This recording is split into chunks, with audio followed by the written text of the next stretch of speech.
শুভ দুপুর এখন বলবো কেমন করে এখন দুপুর থেকে আবার ভিডিওটা শুরু করলাম। আশা করি সবাই ভালো আছো, আমিও ভালো আছি। তা এখন তোমাদের দাদা একটু বাজারের দিকে গেছে, কি আনে এখনও বলতে পারি না। তার জন্য ও বলে গেছে ডিম আনবে বলে।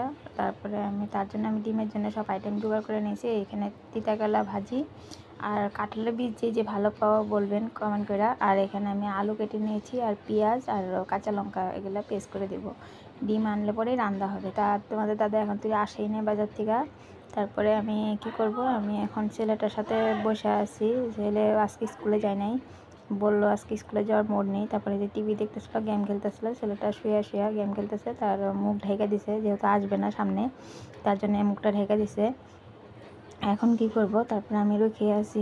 তারপরে তোমার দাদা চলে আসলো এখন বাজার থেকে ডিম নিয়ে আসছে। আর অন্য কিছু আনতে পারে না, সবাই বললো ডিমই নিয়ে আসছি, মাছ আনি না। কারণ গতকালকে মাছ খাওয়া হয়েছে, এই জন্য মাছ আনতে মানা করেছিলাম আমি। অনেকদিন ধরে হয়েছে ডিম খাওয়া হয়নি, এই জন্য বললাম ডিম নিয়ে আসবা। তারপরে যে ডিম নিয়ে আসছে, 3টাই ডিম নিয়ে আসছিলো, সেটাই আমি এখন বয়েল বসায় দিছি। তারপর আমার রান্নার ভিডিওটা আর করলাম না, আপনাদের কাছে ডাইরেক্ট রান্নার লুকটা নিয়ে আসলাম। এই যে কাঁঠালের বীজ ভাজি করছি, আর তিতাকলা ভাজি আর ডিমের সবজি। আর বদ্দি দিয়ে গেছিলো লোটে মাছের তরকারি, সেটা আপনারা চিনেন কিনা জানি না। যারা চিনেন তারা তো অবশ্যই জানেনই, এটা লোটে মাছের তরকারি হয়। তা আজকে দুপুরবেলা এটাই মেনু ছিল।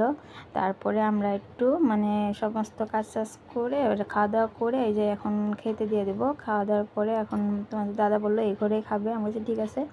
একসাথে ডাইনিংয়ে বসানোর থেকে তলে বসে খাইলে সুবিধাটা বেশি ভালো হয়, একসাথে 3জনে বসে যেতে পারি। তারপরে এই যে আমি এক এক করে সব দিয়ে দিচ্ছি। এখন আমার দাদাকে আগে উচ্ছে ভাজি দিলাম। ছেলে তো উচ্ছে ভাজি খাই না, ও তিতা মুখেই দিতে চায় না। তাও বলি যে একটু করে মুখে দিতে লাগে, গরমে একটু তিতা খাইতে হয়, কিন্তু না, ছেলে মুখে দেয় না। তারপরে তোমাদের দাদা লোটে মাছটা দিয়ে ভাত খেয়ে নেবে, আর আমরা ডিমের সবজিটা দিয়ে ভাত খাবো। আমিও আবার সেখান থেকে একটুখানি নিয়েছিলাম, অবশ্য খেয়ে দেখলাম কেমন হয়েছে। তারপর বদ্দি ভাইয়ের আনছিল, যে বদ্দি টেস্টি রাঁধে, তার জন্য ভাবলাম একটু আমি খাই। তারপরে এখন একটু বাজারের দিকে যাব। বাজারে একটু আমি পূজার জিনিসও আনবো ঠাকুরের। আমার ঠাকুরের ঘরের জিনিস একটু শেষ হয়ে আসছিলো, তার জন্য ভাবছি একটু বাজার থেকে আসি গিয়া। তারপরে যে এখন একটু মার্কেটের দিকে বাইরেছি। দেখেন মার্কেটটার দিকে বাইরে হওয়ার পরে তারপরে যে বাইরের আপনাদের লুকটা দেখা দিলাম। এখন আস্তে আস্তে আমাদের সন্ধ্যা হয়ে গেছে গিয়ে প্রায়। আর ওখানটায় ওই যে আপনার 15 আগস্ট আসতেছে, তার জন্য এনসি যে করাইতেছিল। সন্ধ্যা এখন হয়ে আসছে প্রায়। সন্ধ্যার লোকটা দেখেন, কি দারুণ লাগতেছে না। আর এরকম ওয়েদারে ঘুরতেও ভালো লাগে।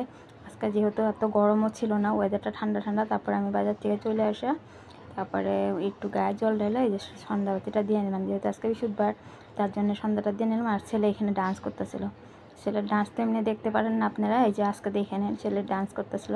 তারপরে আমি সন্ধ্যাবাতি দিয়ে এখন এসে করে আমার যেহেতু ঠাকুর ঘরটা একটু উপর দিকে, তার জন্য প্রবলেম হয়ে যায়, কিন্তু তলায় ওরকম জায়গা নেই। তার জন্য আমি উপর দিকেই এসে করে নিছি।